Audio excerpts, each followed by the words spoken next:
Hola, ¿cómo están? Soy Ángel Luis Fernández y esto es A1. Bienvenidos.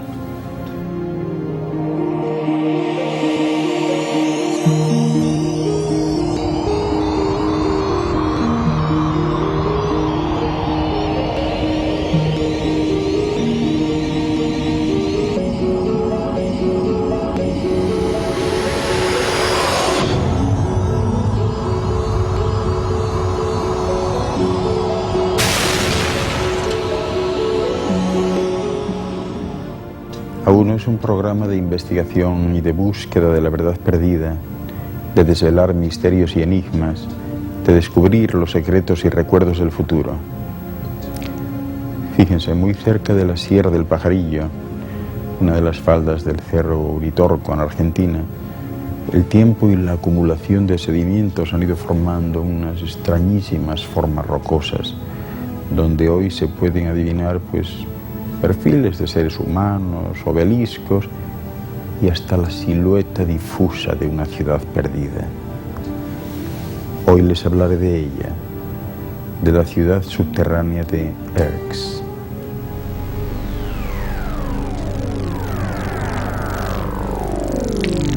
A este conjunto de piedras rojizas se las denomina los terrones. Pues bien, en las noches más claras, al principio de la década del 80, había un vaqueano llamado Saruma, que estaba acompañado por personas, ¿verdad?, que realizaban una ceremonia muy peculiar en ese lugar. Bien, este Saruma estaba rodeado por sus seguidores y levantaba los brazos al cielo, realizaba invocaciones en un idioma extraño a través de mantras, ¿no? Un idioma que posiblemente se tratase de un idioma tibetano o cósmico, ¿verdad? Y con él se trataba de comunicar con sus hermanos del cosmos. Pues fíjense, este es un fragmento de aquellas oraciones o de aquella comunicación que fue transcrito. Decía así: Wanai Manuak, Wanai Hikuna, Wanakwanti, Manuanaiku, Nawanaimu, Maimawana, Enegunaikuk, Wana Iwaikuana, Wanakwanta. Después de esto, Saruma dirigía su mano hacia una punta en el cielo e inmediatamente aparecían luces brillantes, ¿verdad?, que parecían estrellas antes, ¿no? Bueno, pues a continuación este hombre bajaba el brazo para señalar un lugar muy oscuro en el valle y exclamaba lo siguiente: los hermanos intraterrenos de Erx van a mostrarme su ciudad. Y donde antes no había más que vegetación y oscuridad, comenzaban entonces a encenderse muchas luces, las luces de una gran ciudad.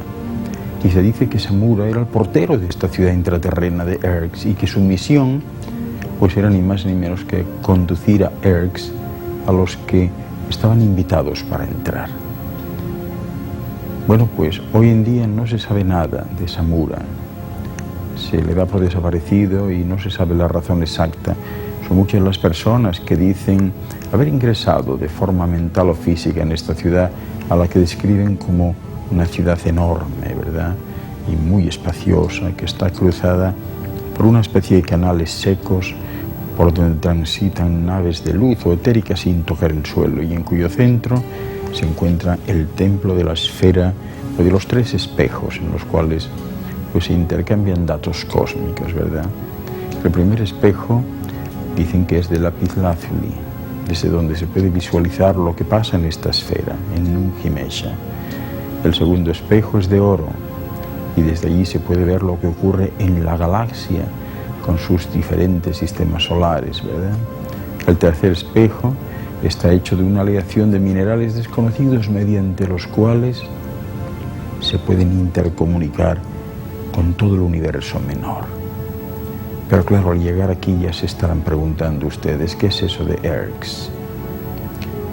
Bueno, pues Erx es una ciudad que está en otra dimensión y que funciona como una central de comunicación cósmica que no solamente da información a los planetas de esta galaxia, sino también a todo el universo.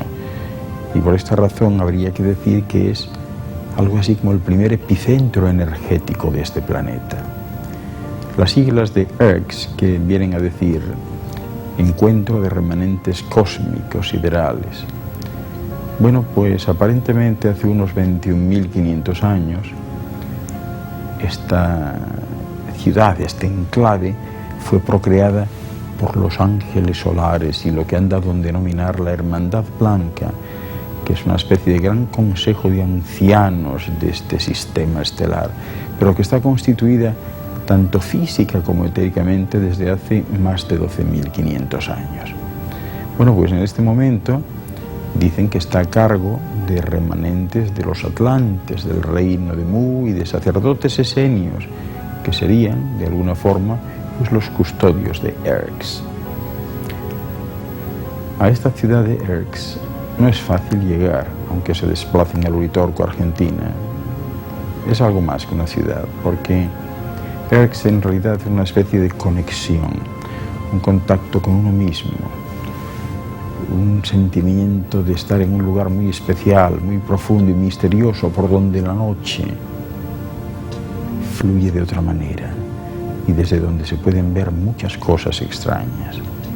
Y el enigma principal de toda esta cuestión es que aquel que sea convocado siempre es guiado al lugar en donde va a ser instruido en todo el trabajo que tiene que seguir.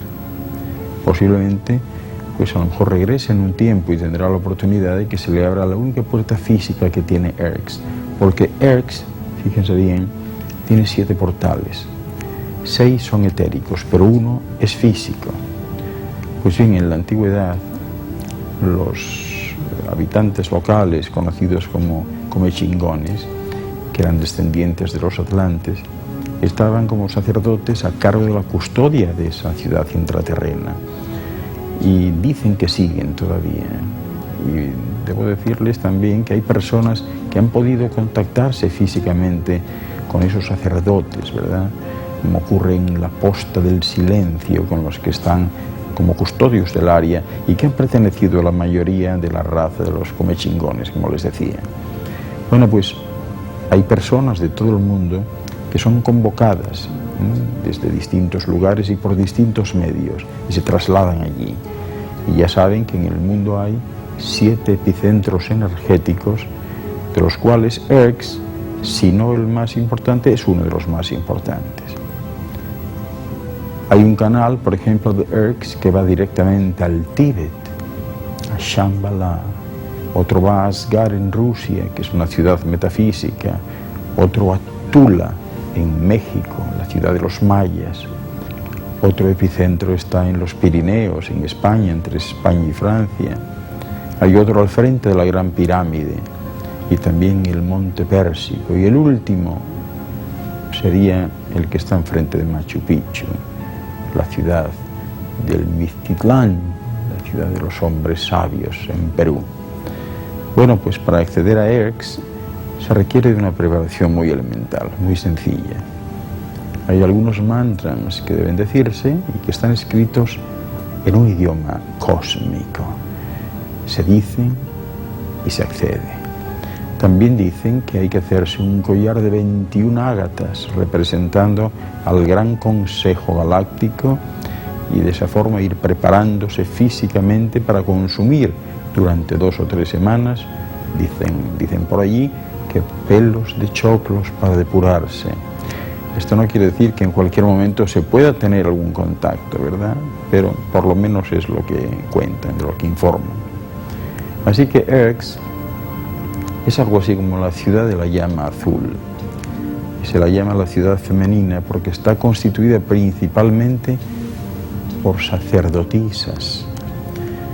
Como les decía antes, existen esos 3 espejos que son los purificadores de energía que van al cosmos. Como ya les mencionaba, el primer espejo está formado de lapislázuli y es un gran tubo de luz de unos 20 kilómetros de diámetro cuya función es la salud de los seres humanos, de las plantas y de los vegetales, es decir, esta esfera. El segundo espejo está formado de oro y es energía de comunicación interplanetaria de nuestro sistema estelar.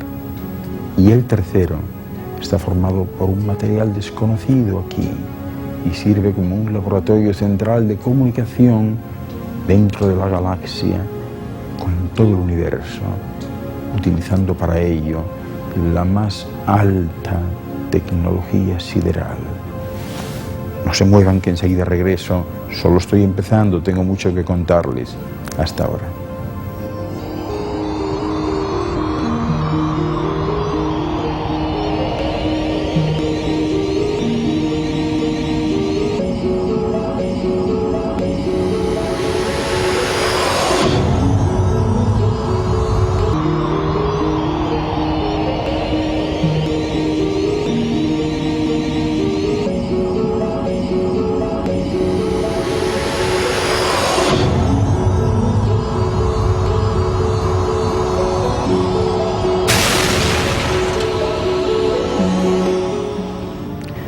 Si no se conoce la puerta física, para acceder a ERX se necesita atravesar una de sus puertas etéricas. Estas puertas etéricas son puertas dimensionales que permiten la entrada de cualquier persona desde cualquier ángulo. En cambio, la puerta física, que también está dentro de la misma área, pues es únicamente para los convocados que tengan acceso a ella directamente. Bueno, pues a veces es posible divisar la ciudad desde un punto que le llaman la posta del silencio, donde reina un silencio especial.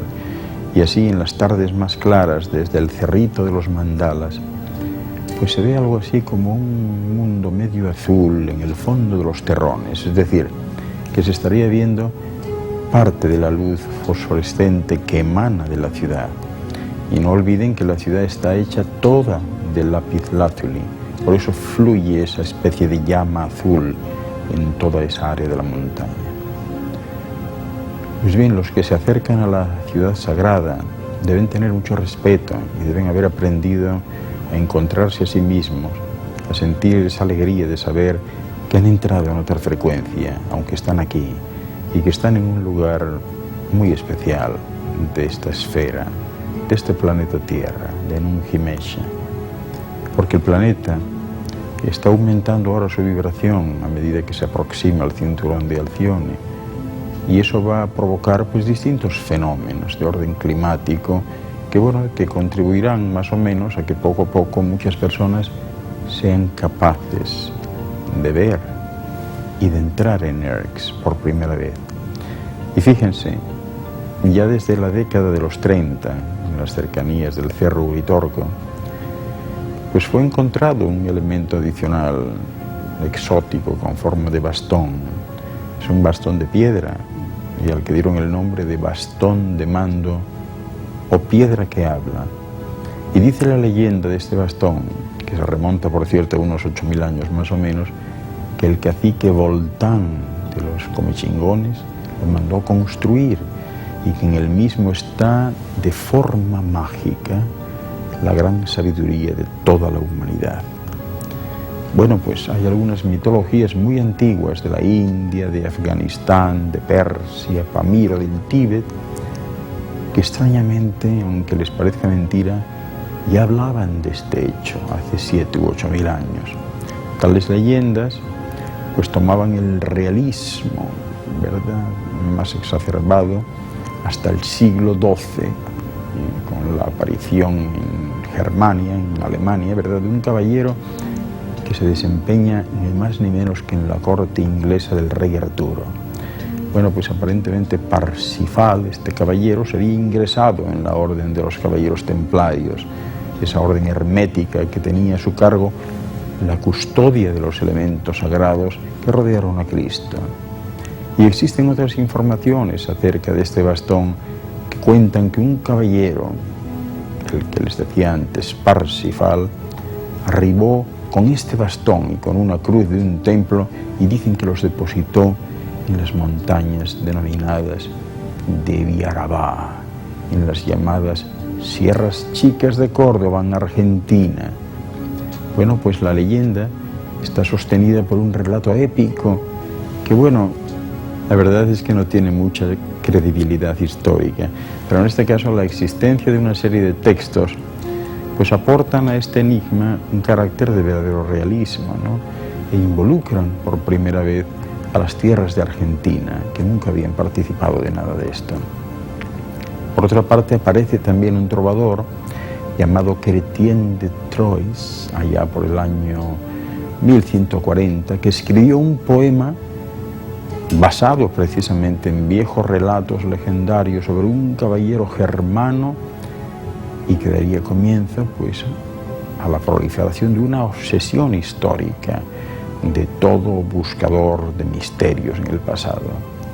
Parsifal, o la historia del Santo Grial. Y hay otra versión muy similar que afirma que entre 1150 y 1170 Wolfram Eschenbach, un bardo alemán, pues se suma al enigma con un poema titulado Vida y milagros de Parsifal, que relata una historia pues exactamente acerca de la custodia del Santo Grial y de este bastón de mando, también conocido como la piedra de la sabiduría. El nombre Parsifal seguramente proviene de una palabra del antiguo idioma sánscrito para designar a quién, al hombre que venía de Persia, Parsifal. Bien, respecto a los datos más significativos del bastón que habla, ¿verdad? Este bastón de mando, pues habría que decir que de acuerdo a los datos que se tienen a mano, en 1948, el arqueólogo alemán Jorge von Hausenschild, estudioso de la tradición del grial y de este bastón de mano, examinó meticulosamente esta pieza y concluyó que el pulido es característico del periodo neolítico, por lo cual se le calcula una antigüedad de unos 8.000 años antes de Cristo. Fíjense bien, el bastón tiene una longitud de 1,10 metros y está trabajado de forma cónica, con 4 centímetros en su parte más ancha en la base. El peso total viene a ser de unos 4 kilos. Pues bien, según estudios realizados con detectores electromagnéticos y espectrales, se comprobó que este mismo bastón sigue generando campos electromagnéticos intensísimos de un origen desconocido. Y se supone que estos campos pues, pudieran generar en alguien con ciertas condiciones energéticas específicas una especie de conexión parafísica con otras realidades o con otros conocimientos iniciáticos. Hay otros, sin embargo, que sugieren que este bastón pues es en realidad una llave para adentrarse en el Santo Grial, que no sería más que un camino al conocimiento supremo y al que se accedería poseyéndolo. Bueno, pues este poema del que les hablaba relacionado con Erx y el bastón de mano, dice así, dice que en qué lejana cordillera podrá encontrar a la escondida piedra de la sabiduría ancestral que mencionan los versos de los 20 ancianos, de la isla blanca y de la estrella polar. Sobre la montaña del sol con su triángulo de luz surge la presencia negra del bastón austral en la armónica antigua que en el sur está, y solo Parsifal, el ángel por los mares, irá con los 3 caballeros del número impar en la nave sagrada y con el vaso del Santo Grial por el Atlántico océano, y hará un largo viaje y realizará hasta las puertas secretas de un silencioso país que Argentum se llama y que siempre será. ¿Creen que se refiere a Argentina? Bueno, pues como les decía, ya los primeros habitantes de la Capilla del Monte, aquellos comechingones, aborígenes autóctonos, ¿verdad?, pues hacían referencias sobre esta ciudad subterránea que estaba habitada por seres especiales, dueños de una gran sabiduría. Y también los círculos esotéricos mencionaban la existencia de otras ciudades subterráneas en distintas partes del mundo y decían que estaban comunicadas entre sí. Ya conocen algunas de ellas: Agarte y Shambhala en el Tíbet, Erx en las sierras de Córdoba.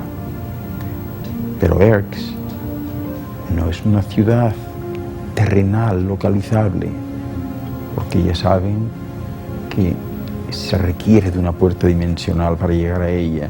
Por tanto, es inútil buscarla en los cerros, ¿verdad? Allí hay gente viviendo, pero no son de estos que llaman extraterrestres. Son terrestres como ustedes, integrantes de la Hermandad Blanca. Bueno, pues todo esto es lo que fluye alrededor del Cerro Uritorco. Ahí está la ciudad cordobesa de Capilla del Monte, muy cerca, y que es una de las zonas energéticas pues, más importantes de la esfera. En dicha ciudad, a la que pertenece este Cerro Uritorco, acampan en todo momento integrantes de grupos y asociaciones místicas de todo tipo y turistas de todos los países, unos con la esperanza de ver ovnis, otros tratando de encontrar la entrada a la ciudad subterránea de Erx y otros en búsqueda del bastón de mando y del Santo Grial. Pero el propósito final en realidad es sintonizar la energía que llega del universo sin ningún tipo de interferencia y que permite armonizar y elevar su conciencia para alcanzar un nuevo estado evolutivo, logrando así llegar a estados místicos, siempre impulsados por esa energía propia del lugar y acentuando aún más ese proceso interno de sintonización que realiza cada uno.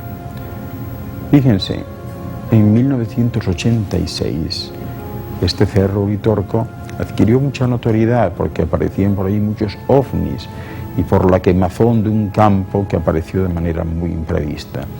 Y eso desató una fiebre turística impresionante que se mantiene hasta el día de hoy en busca de algún tipo de respuestas. Hay distintos grupos esotéricos de diversas partes del mundo que conocen perfectamente las particularidades del lugar y que han visitado periódicamente el cerro para sintonizar y elevar su nivel energético. Y entre ellos pues hay que destacar que los grupos que no creen en estas cosas, es decir, los que van allí por casualidad o por curiosidad, pues encuentran algo extraño que no llegan a explicar y experimentan un nuevo estado de conciencia, sobre todo una paz, una serenidad y un bienestar psicofísico que es difícil de creer, ¿no? Sobre todo para sus amigos. Por supuesto que casi siempre atribuyen estos síntomas a la tranquilidad del lugar y lo hacen desconociendo o no creyendo todo esto que hemos comentado, ¿no? Pero en fin, existen muchas hipótesis que tratan de explicar la razón de estos fenómenos respecto de la ciudad subterránea de Erx y de ese bastón de mando, ¿verdad? O bastón del mando. Y siempre se ha hablado de que la estructura interna del cerro posee cantidades enormes, inusuales, de mineral pirita, uranio y azufre. Y también se ha dicho que el cerro es totalmente hueco y que dentro de él existe una base extraterrestre. La ciudad perdida de Erx es invisible a las miradas indiscretas, pero se materializa cuando se pronuncian esos mantras, esa serie de sonidos que solo son conocidas por el encargado de invocar el misterio. Pues bien, cuando la ciudad desciende a esta dimensión humana, se puede observar en todo su esplendor y existen fotografías que testimonian su existencia. En esas imágenes se pueden ver a lo lejos el templo de la esfera, que es el receptáculo de los tres espejos con los cuales los habitantes de esa ciudad ocultan hasta el rincón más sombrío del alma de los hombres. En Erx Viven más de 18.000 personas, desconocidas por todos los censos de la Tierra, aunque sus dimensiones podrían dar cabida a muchos más seres humanos. Por lo menos hasta completar 7 veces esa cifra, créanme. Las personas que han logrado entrar y a las que se les permitió regresar a la superficie, afirman que solo una ciudad se puede comparar a Erx y se encuentra en la cara opuesta de la Tierra, en sus antípodas terrestres y espiritual. Esa otra ciudad ha recibido muchos nombres, pero se sabe que el único apropiado, coincidente en todos, es Shambhala. Una y otra ciudad nacieron juntas. De hecho, ninguna obra humana puede escapar al principio de polaridad y de dualidad, y esta no es una excepción. La circunstancia de que recién en estos últimos años se haya revelado la existencia y la ubicación de Erx es un signo irrenunciable de los tiempos que quedan por venir y del nuevo pacto que todos ustedes habrán de sellar. Enseguida regreso. Hasta ahora.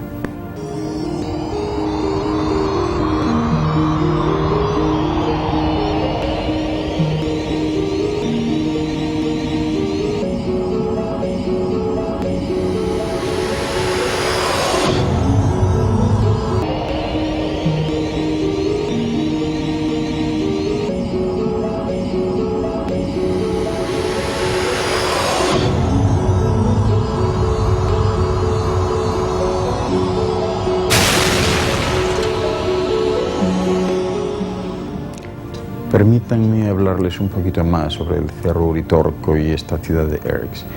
Fíjense, este cerro es seguramente el más alto de las sierras de Punilla y quizás por ello se le denomina el Cerro Mach. Bueno, pues la zona que rodea este cerro fue habitada, como les decía, por la cultura comechingona y por 2 grupos culturales anteriores a ellos. Una de estas culturas indígenas fue llamada Ampajango, con más de 10.000 años de antigüedad.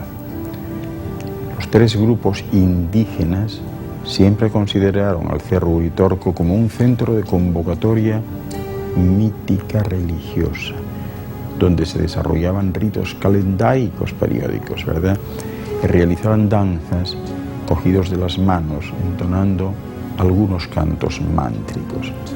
Pues bien, se investigó que los comechingones tenían características físicas diferentes a los demás grupos indígenas de la región, porque estos eran muy altos, llevaban unas barbas largas y espesas y sus cabellos eran claros. Bien, los morteros que abundan en diferentes zonas cercanas al Uritorco eran siempre empleados en ritos mágicos y sagrados, y en la parte inferior de los morteros siempre estaba representado el cosmos, con sus diferentes campos de fuerza. Y fíjense bien, ellos aseguraban que veían a hombres que solían caminar por las sierras y que de repente desaparecían de forma imprevista. Eran seres, decían ellos, que venían de las profundidades de la tierra. Y como yo les decía antes, en 1934, cerca de las cercanías de este Cerro Uritorco, fue hallado el famoso bastón del que hablamos, ¿verdad? Ese bastón del mando o de mando, y que fue encontrado por Orfelio Ulises, que era a la sazón pues un maestro ocultista que había obtenido la información sobre la existencia de ese bastón de piedra en Shambhala, un lugar donde él estuvo y estudió durante 8 años. Bien, allí le fue revelada la situación del toquilítico que, según se cuenta, fue ordenado construir con la piedra de basalto, ¿verdad?, por el gran cacique Voltán de los comechingones, como ya les decía, hace más de 8.000 años. En este bastón se encuentra registrada de una forma sorprendente y mágica, dicen ellos, la sabiduría, el archivo de sabiduría de toda la humanidad. Y este es un lugar especial porque además Constantemente se habla de avistamientos ovnis, siempre dicen que hay ovnis y siempre se presentan ovnis. Fíjense, nuevamente hubo un momento en que las luces del centro Uritorco incluso se manifestaron ante un equipo de televisión argentina que llegaron a filmarlo. Esto tuvo lugar el 4 de mayo de 1998 a las 8:20 de la noche. Allí se registró la aparición de un objeto volador no identificado cuando casualmente este equipo de televisión se encontraba en la provincia de Córdoba, ¿verdad?, en Argentina, y estaban realizando la cobertura de un especial sobre ovnis. Bueno, pues Cristian Pérez, Sergio de los Santos y Aníbal Fernández avistaron a 500 metros de distancia la aparición de un extraño objeto luminoso.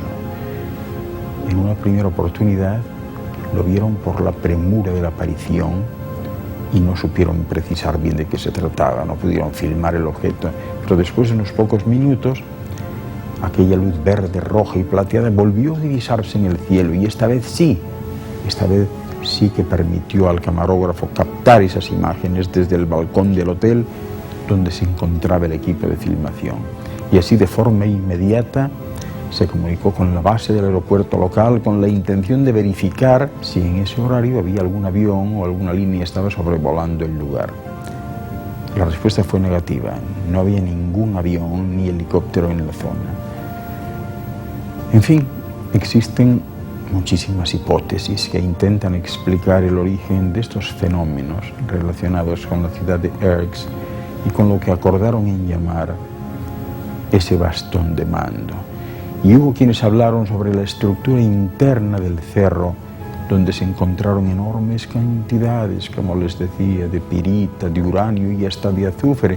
Pero también se comentó que el cerro es hueco y que dentro de él existen unas instalaciones de una tecnología extraordinaria, extraterrestre. También se ven esferas luminosas en el valle de Erx, y si bien el conocimiento relativo a las luces que surcan el cielo de Capilla del Monte pues viene de atrás y se remonta a varios siglos, ¿verdad?, no existía la comprensión de qué son estas esferas resplandecientes que llegaron a dar renombre a esta zona y en especial a la Quebrada de la Luna, que también es conocido como el Valle de las Luces Cósmicas o Valle de los Espíritus. Y es que la concepción de lo que se ve allí siempre se ha relacionado con los espíritus de los caciques, de los chamanes y capitanejos o de los seres cósmicos que surcan los cielos de un cerro a otro, en una especie de danza increíble, espiritual, de luz y de energías. Bueno, pues cuando se nombraba la ciudad de Erx y sus luces, siempre se la relacionaba pues dentro de una aureola espiritista, como si esas luces que se veían pues fuesen los espíritus de los antiguos habitantes de esos valles que descendían por los cerros. Por eso se referían a ellos como de los espíritus. También se les llamaba luz mala, pero generalmente no se relacionaba estos fenómenos con los ovnis. En otras oportunidades, lo que siempre se observó pues son las llamadas caneplas, que son unas esferas como si fuesen de monitoreo, ¿verdad?, que tienen como objetivo observar a distintas personas o grupos de contacto y que son como cámaras de vídeo que filman todo lo que se hace, sumado a lo que se piensa, ¿verdad?, pero que también sintoniza el campo energético y espiritual de cada uno. Pues bien, estas caneplas tienen por objetivo el seguimiento y la observación de los grupos de contacto, pero también son utilizadas para monitorear el campo estructurador de la forma en determinados seres humanos, y eso se efectúa microsegundo a microsegundo, codificando pues el ordenador de materia que mantiene cohesionada una estructura, que en este caso es la estructura humana. La utilización de las caneplas es fundamental durante el control de los procesos de acercamiento y en un futuro cercano seguro que van a ser utilizadas para el traslado de seres humanos a determinados lugares seguros en caso de emergencia o de catástrofe. Uno de los nombres con los que se conoció antiguamente a esta ciudad de Erx era la ciudad subterránea de Ur. En realidad, la forma como se la denomine, pues ya comprenderán que tiene poca importancia, pero lo que sí interesa es que el conocimiento de que esta ciudad subterránea existe es un hecho y que se encuentra a unos 500 metros de profundidad por término medio. También en el dique de los Alazanes hay una puerta dimensional que traslada a esta ciudad subterránea y que además comunica con la Capilla del Monte, y créanme que solo se llega allí si son invitados y guiados por los mismos ancianos, o si estos desconectan los sistemas de camuflaje y prevención de la entrada de intrusos. De eso les hablaré ahora. No se muevan, enseguida regreso.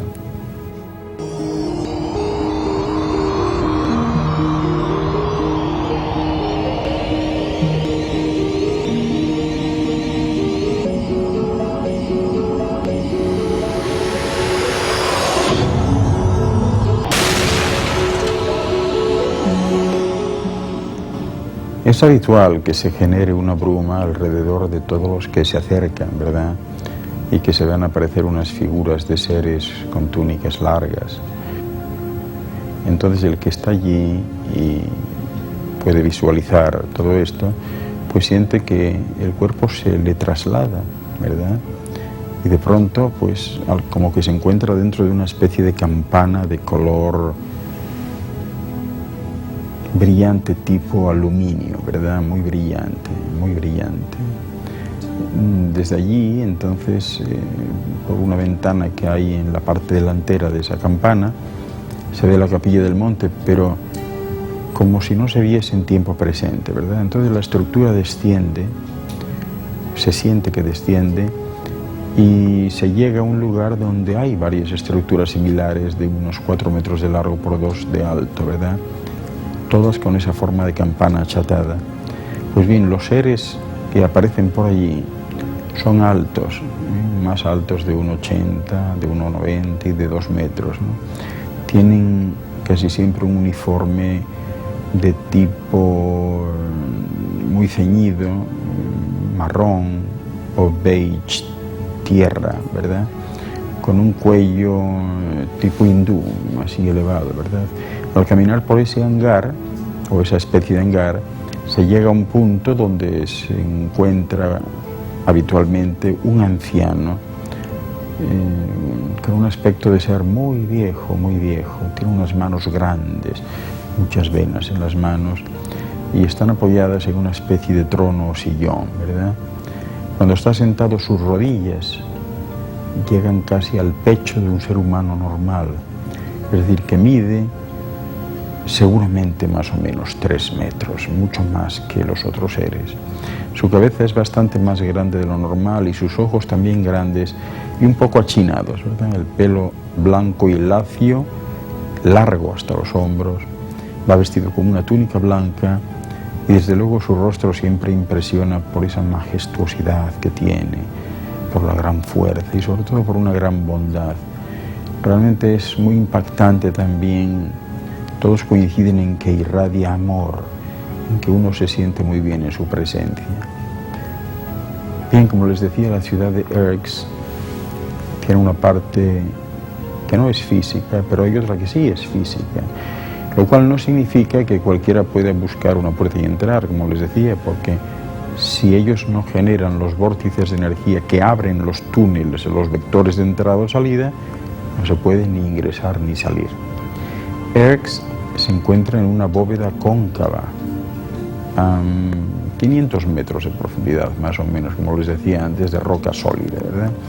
Sus habitantes generan una disgradación de átomos que abren la materia al acumular espacio vacío interatómico en un punto lineal y circular que literalmente abre la materia o contrayéndola sobre sí misma. Es decir, aumentan los espacios intermoleculares y de esa forma generan túneles de luz de cientos de metros de profundidad. Pues bien, una vez que las estructuras salen de estos sistemas disgregadores, ¿verdad? Y todo se vuelve a accionar y todo vuelve a unirse como si fuese materia física visible del tipo que sea, da igual que sea piedra, campos de pastos, árboles, lo que sea. Y solo en algunos casos, en estos lugares, pues queda una marca circular en forma de anillo que a veces la gente y los investigadores confunden con marcas de descensos o de aterrizajes, ¿no? A pesar de la gran diferencia que existe entre estas huellas que son de descensos y las huellas que generan la apertura de las puertas dimensionales. Bien, cuando estos vectores de energía se generan en determinados puntos de forma reiterada, pues lo que dejan es una coloración distinta en los matorrales y eso queda de forma permanente. Siempre viene a ser de un tono como amarillo fuerte, ¿verdad?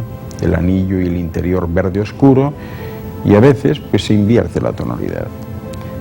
Es realmente impresionante, ¿no? Erx cuenta también con una especie de sistemas disimuladores de camuflaje cuyo concepto más cercano seguramente son las holografías. Estos vienen a ser como aperturas en la montaña que utilizan para ventilación de los túneles más externos, además de aperturas para la entrada de fotones. Pero estos orificios están también camuflados con imágenes sensibles que si se mira hacia ellos, lo único que se ve pues es plantas, tierra, piedras, árboles, lo de siempre, ¿verdad? Y aún más, si se supiese el lugar exacto donde están y se extendiese la mano hacia allí, uno tendría la sensación de que toca la materia que se ve. Solamente los animales, como los perritos o los gatos, no cruzarían eso. Pero el ser humano seguramente podría hasta poner la mano, ¿no? Aunque en el lugar, pues, en realidad no haya nada. Es decir, que se trata de una ilusión óptica y táctil, ¿verdad? Y generalmente, pues, en el fondo tampoco es necesario, porque generan alrededor de los huecos campos de energía limitados que impiden que se acerquen los seres humanos y ciertos animales, aunque no otros, como les decía antes, ¿no? Bueno, también existen unas compuertas físicas o portales de Erx sobre las laderas de estos cerros, especialmente del Cerro Uritorco, del Colchaquí, Pajarillo, de los Terrones y del Dique, ¿verdad? Son puertas que se encuentran en planos inclinados o en laderas casi siempre de más de 60 o 70 grados de inclinación y que miden al menos 3 por 10 metros. Pues bien, al cerrarse estas compuertas, siempre se escucha un ruido, como si fuese una plancha muy pesada de acero o una piedra que se arrastra por guías y que golpea aquello, ¿verdad? Y al final lo que se produce es como un sonido seco y sordo, algo parecido al sonido, como les diría yo, cuando se cierra pues una puerta muy pesada, ¿verdad? Y otro de los puntos misteriosos, por cierto, es el ojo del cerro, detrás del Uritorco, porque allí hay dos grandes obeliscos de piedra que están tumbados y que son de los antiguos comechingones, ¿no? También está allí la Puerta del Cielo, que es absolutamente impactante. Bien, como les decía, Erx está habitada por tres tipologías distintas, o tres grandes núcleos étnicos, vamos a decirlo así. El primero y el más antiguo es lo que se llama la Gran Hermandad Blanca, o la jerarquía blanca, o los de las vestiduras, o los de las túnicas blancas, ¿verdad? Estos seres son también de la raza humana de la Tierra y han habitado en el interior de este planeta desde hace miles y miles de años. Existieron en aquel entonces cambios telúricos muy fuertes en la Tierra, como los que se están produciendo ahora, y de ese modo algunos seres humanos, alertados de estos grandes cambios en la superficie, lo que hicieron fue introducirse en los túneles subterráneos que ya existían desde tiempos inmemoriales, porque fueron construidos con la ayuda de los padres creadores, por razas antiquísimas, las primeras que habitaron la Tierra. Estos túneles, fíjense si son importantes y grandes, que incluso unían América con la Atlántida y a esta con África. Bien, la Hermandad Blanca se aloja en el interior de la Tierra desde hace unos 20.000 años, antes de los últimos grandes cambios planetarios, y han formado una civilización paralela a la de la superficie. Realmente no salen en el exterior más que en muy contadas ocasiones. No pierden el conocimiento antiguo, olvidado por la civilización actual desde el hundimiento de la Atlántida, y que se perdió prácticamente por completo después de los grandes cataclismos y de los grandes cambios. Erx es una más de esas muchas ciudades subterráneas que existen en Argentina también, comunicadas con túneles. Por ejemplo, Erx se comunica con los Andes y desde allí a la Antártida y América del Norte, ¿verdad? Una más de las ciudades subterráneas, de esas 7 grandes ciudades, grandes enclaves que están repartidas por toda la esfera, en algunas de ellas con seres muy antiguos, otros que quedan de las primeras civilizaciones que se asentaron aquí y ayudaron a construir esta esfera, porque fueron las razas invitadas las que contribuyeron a colonizar, a asentarse, a perfeccionar y a crear el color del universo en esta esfera. Pero no crean que todo lo que han visto y oído haya sido fruto de su imaginación o de la mía. Yo soy Ángel Luis Fernández y esto ha sido uno por hoy. Siempre gracias por su atención.